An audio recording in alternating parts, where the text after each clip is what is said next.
Avocado seeds are very hard and must be prepared before they can be eaten.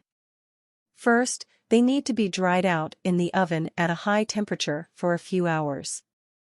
Some people dry the seeds in the oven for 2 hours at 250 degrees Fahrenheit or 121 degrees Celsius.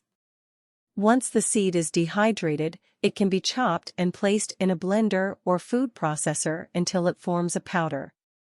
The powder can then be added to smoothies or used in teas, sauces, or dips. However, drying out the seed may reduce its antioxidant content, so you may not reap the benefits you expected. Note that the seed is bitter.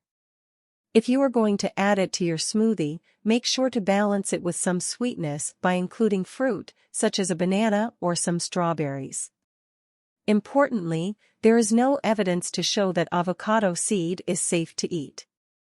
It's likely a better idea to have a cup of green tea or handful of berries, rather than taking a risk.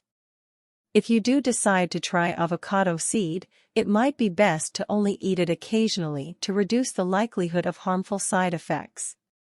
In Nigeria, avocado seed extracts are used to manage high blood pressure.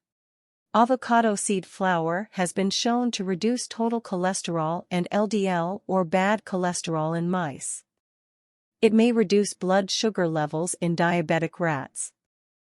Research on the safety of avocado seed is sparse. It can be harmful to mice and rats in very high doses, and it's unknown whether it's safe for human consumption.